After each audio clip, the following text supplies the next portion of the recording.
Initially, I wanted to title this video The Casual Misogyny of the Woo episode because, to be honest, it does fit. Like, whilst I enjoyed certain parts of the episode, there's a strip club in the end. Dumbass. It still had me wanting to yank my hair out with the way other parts were executed. And I realized that part of what was frustrating me so much with How I Met Your Mother Season 4 Episode 8, or as it's more commonly known, Woo, was not just the misogyny, but because you can see that a deliberate choice was made to have those misogynistic talking points come out of the mouth of the two main female characters so that they get to approach it from a not like other girls, we are better than those girls perspective, which for me makes things so much worse, especially when we get the resolution at the end of the episode. Jillian deserved better. The rest of the Woo girls deserved better. Hell, I deserved better. Now, if this is your first time on my channel or your first time stumbling upon this particular series of mine, hello, I'm Noria, and welcome to my How I Met Your Mother video series, where I am currently documenting my first time ever watch of the show while sharing my thoughts as I go along in a stream of consciousness style analysis where I talk about these characters and their choices, try to analyze their behavior and make guesses about how events might play off in the future based off of my thoughts on how the story is progressing and what I learn about these characters with every new episode I watch. As such, I will like to reiterate that this really is my first time watching the show and have so far been able to stay away from all discussions as it pertains to How I Met Your Mother and its characters. So what you are in fact getting really is a blind reaction of a series that finished airing years ago. And from what I have been able to gather, you all have enjoyed watching me take in the show and the characters as I guess my way in the dark about how things might play out or have played out. And as such, I would like to ask that you please continue to abstain from dropping any spoilers in my comments. I appreciate the work you all have put in so far in keeping things spoiler free for me. Thank you.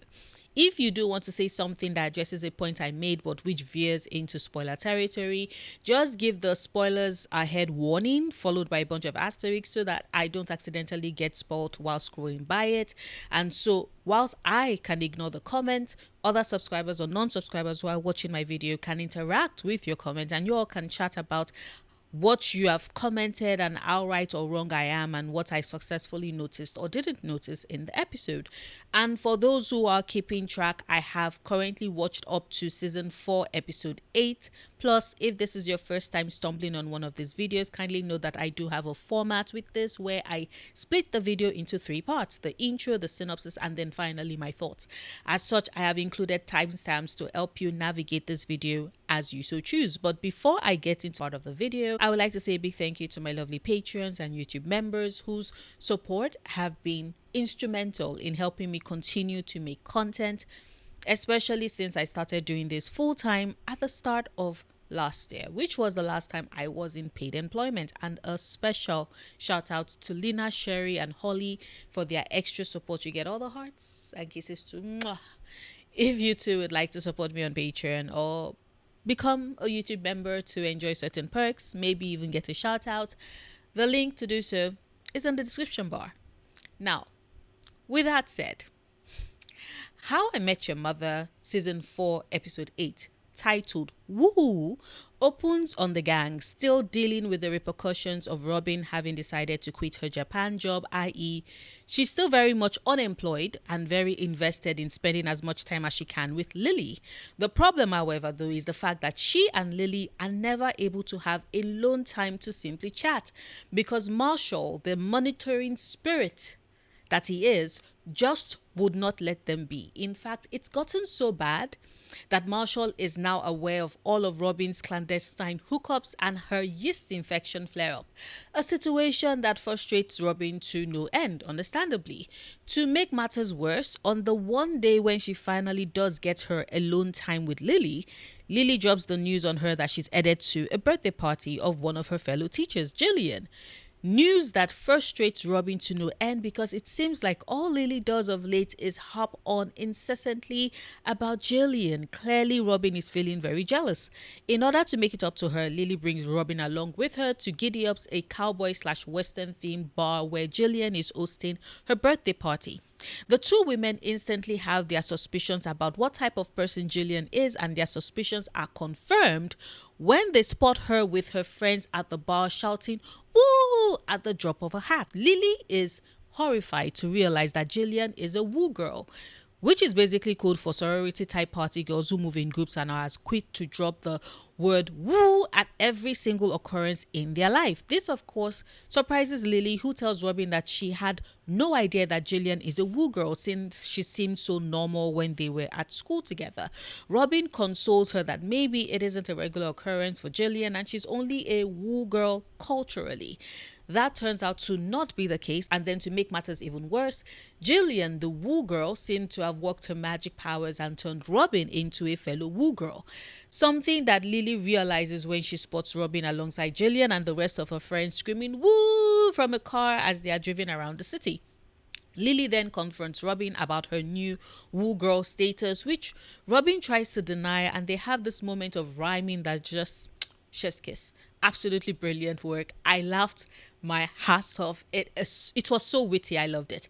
Anyway, Robin finally caves and admits that yes, she's a woo girl now, as she just needed to have some fun in her life as a single woman, something that she doesn't think that Lily can relate to. Lily therefore decides that she can totally be a woo girl as well, and joins Robin, Jillian, and the rest of the girls at Giddy Ups with her firefighter helmet instead of a cowboy hat, and tries to talk woo girl speak but fails abysmally at it when she basically declares that all of the girls probably have STDs because of their warish ways. With the vibe sufficiently killed, Jillian and her friends leave Lily alone at the table with Robin, and Lily declares that she's a failure at this. Robin then consoles her by informing her that the reason why Lily can't be a woo girl is because technically woo girls are miserable single women who have nothing going for them basically, and that isn't Lily's experience, so that is why she doesn't fit in. It's not because there's something wrong with Lily, it's because there's something wrong with all these other women. Sorry. Give me a second, I need to bath.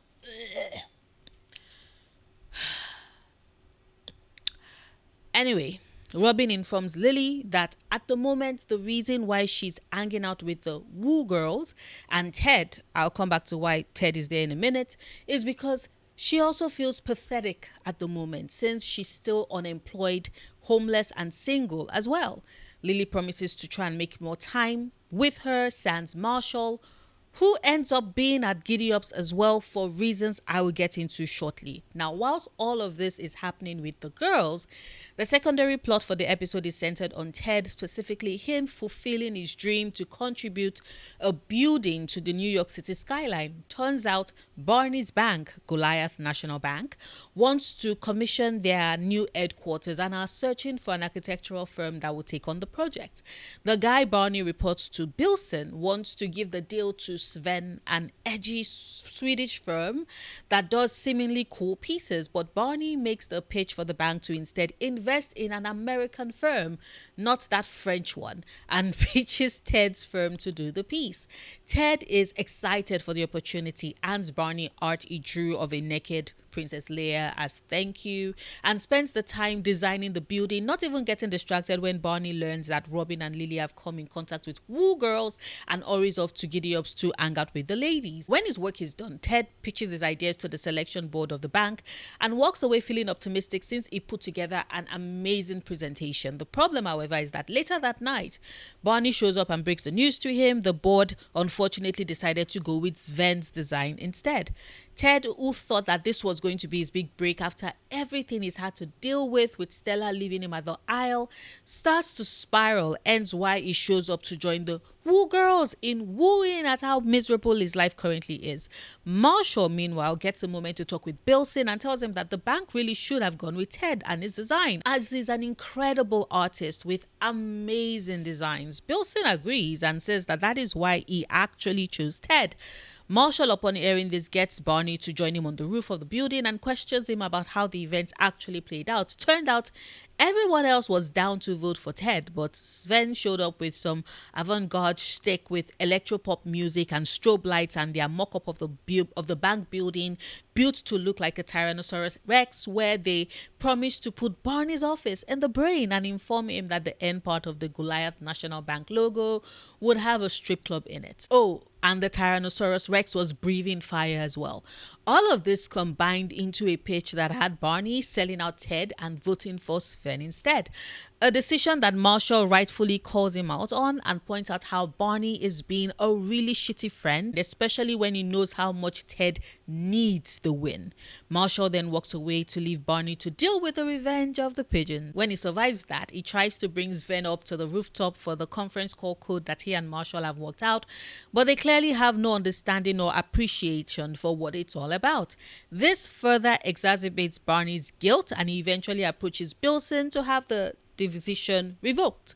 Upon rejoining his friends at Giddy Up's, where Ted is still doing his misery woo, Barney tells him that he got the job as the bank cancelled Sven's contract, just as he was about to confess that the blame rests on him for them not choosing Ted in the first place. Marshall cuts in and lays the blame on Bilson, and Barney goes along with it. After Ted leaves the duo to start celebrating his victory at having brought such a big client to the firm, Barney wonders why Marshall didn't let him tell Ted the truth, to which Marshall basically tells him that it wasn't necessary. Except Marshall ends up reneging on that shortly afterwards. I blame those little test tube shots he kept downing anyway.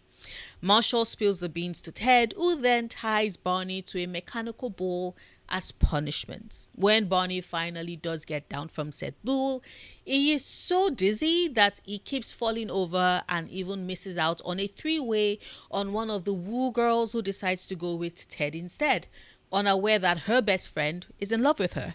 The end. When I was a kid, one of my paternal cousins had this thing he used to do. He would goad me into attempting the most airbrained dares. For example, this one I have on my face, I got that when he dared me to do somersaults that landed me at the back of a refrigerator. I lost a chunk of skin, the adults were pissed, and my devil of a cousin found a way to get me to basically take on all the blame for my own foolishness. I was his mouthpiece and I was shitting all over myself. I looked like the dumbass who couldn't think things through and wasn't careful enough, and the evil devil spawn came out of the entire debacle smelling like fresh roses. Of course, he did spend months afterwards buying me every single snack I wanted with his pocket money, because we both knew he played a role in the giant injury I had on the side of my face. But it still doesn't take away from the fact that, to me, he was an evil devil spawn and will always be.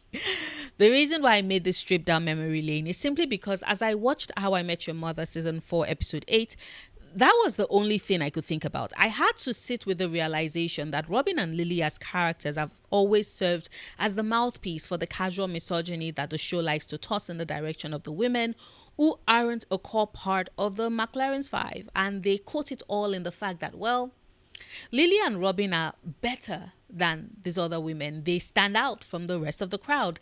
They are simply not like other girls. Using them as a point of reference / comparison is meant to reinforce the difference in the treatment to the other women, whilst having Lily and Robin be the mouthpiece and active participants in the conversations where they look good. And this has been going on since season 1. We got to see this play out with Mary, the paralegal, when the old gang had been deceived by Barney into thinking that Mary is a sex worker, when in actual fact, she's a paralegal. Now, even if she was a sex worker, Lily and Robin's sanctimonious reaction to what would have been ideally her job in the moment was still one that placed them on a better pedestal, in quotes, than Mary and her ilk, because they have what society would consider legitimate work.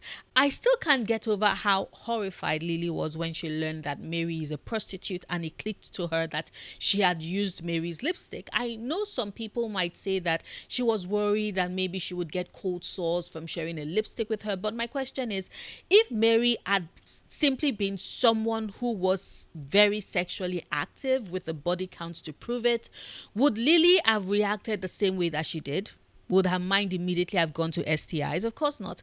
She only reacted and panicked the way she did because she thought Mary was a prostitute and was working with those preconceived notions whereby both she and Robin immediately forgot the many ways in which they had connected to and admired Mary as a person prior to them learning the information about what a potential job was. It's like immediately her work was revealed to them, they automatically thought less of her and openly reacted the way they did in disgust. It wasn't the guys of the McLaren 5 that were as outraged and slightly disgusted at the revelation. Nope.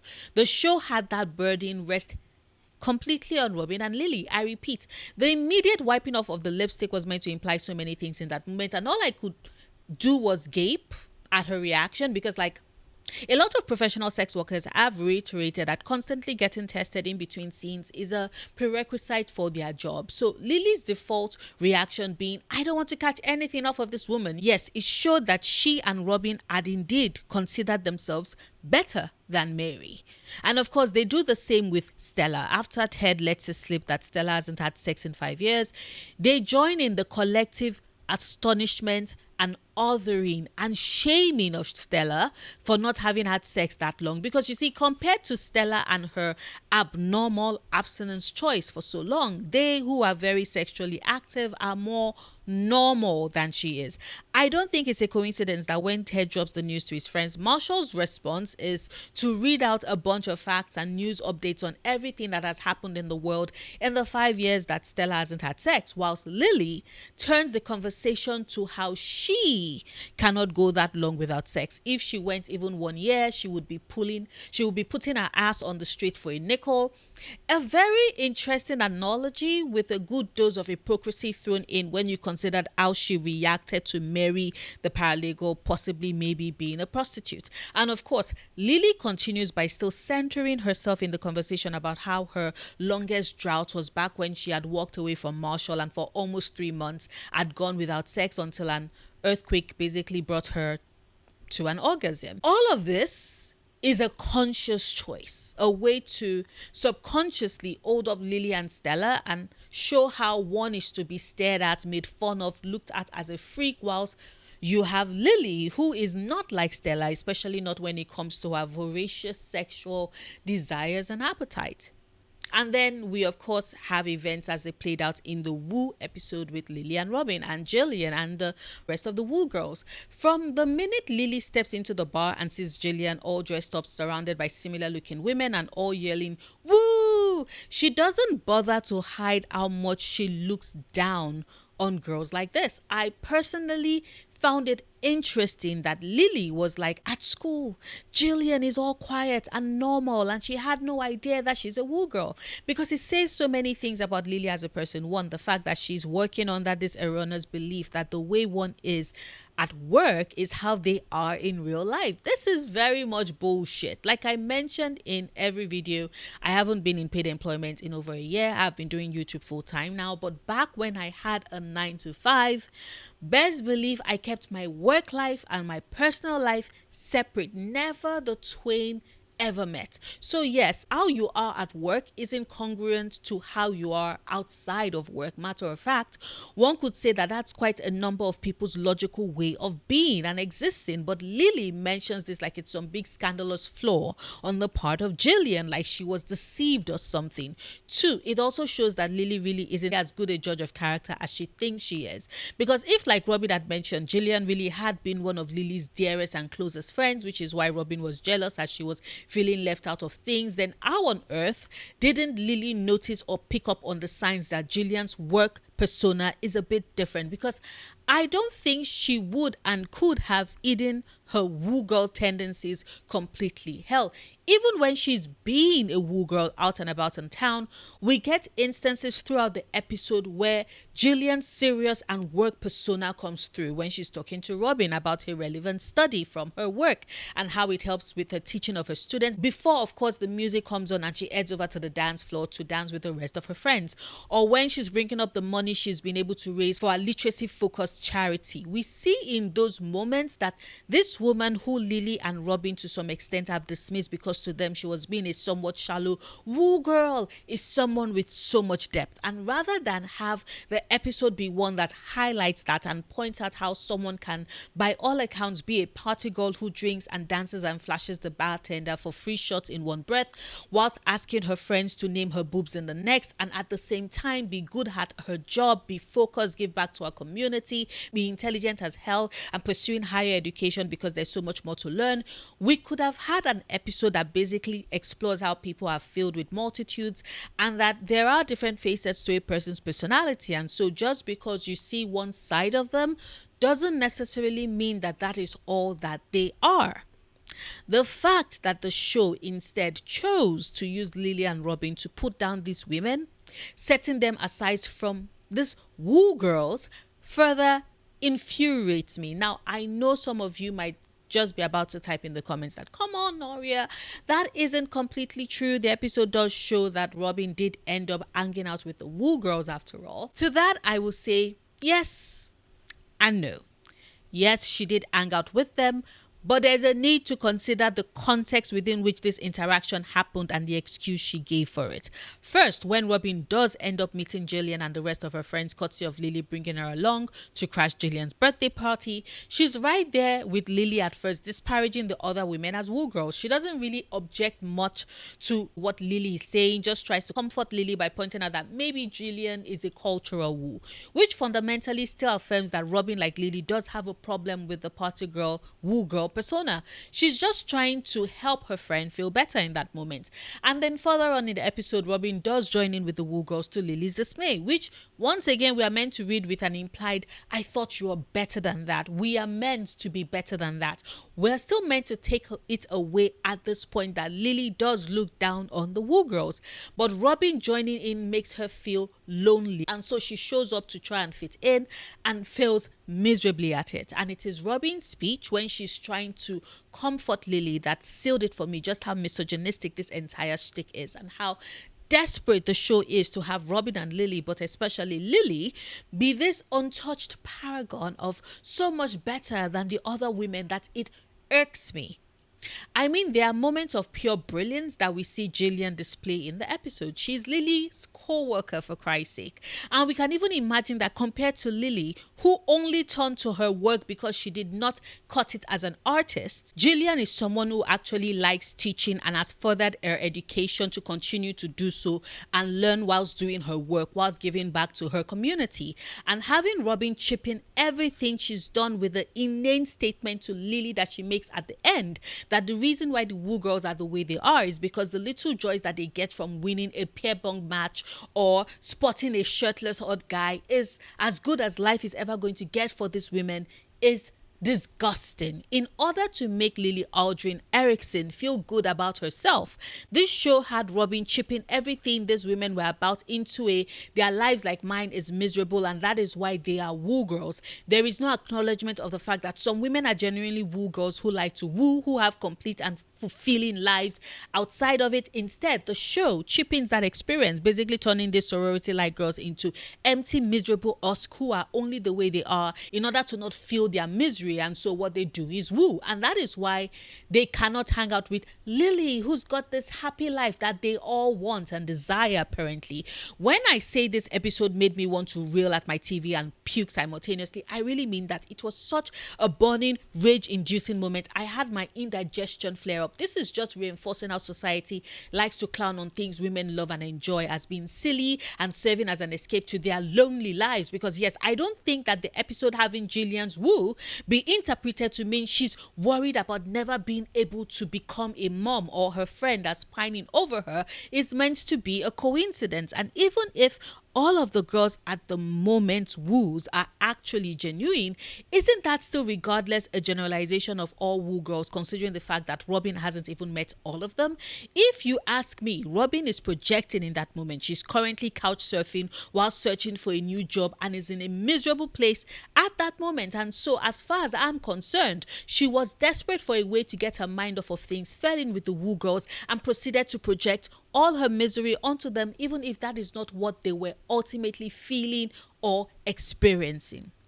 I mean, maybe I'm wrong. Maybe Robin was right in what Gillian and her friends did feel, but it still doesn't take away from the fact that How I Met Your Mother as a show is so desperate to put Lily and sometimes Robin on this pedestal that the show doesn't mind shitting on the other women that pop up in order to accomplish that. They have done it with Mary, they have done it with Stella, and now they've done it with Jillian. And I don't know about you, but I do find that extremely irritating as hell. But of course, these are just my thoughts. I would as always love to hear yours. Whether or not you agree with me, please share them in the comments. Like this video, however, if you've watched this far and haven't done so yet, but enjoyed anything of what I had to say, share it so others can find my channel as well. Or you can check out my ASMR or gaming channels if they sound like something you might potentially be interested in. I have them both linked in the description bar. I will see you tomorrow with a new video. Until then, do remember, obsessing over the things you love, perfectly valid coping mechanism.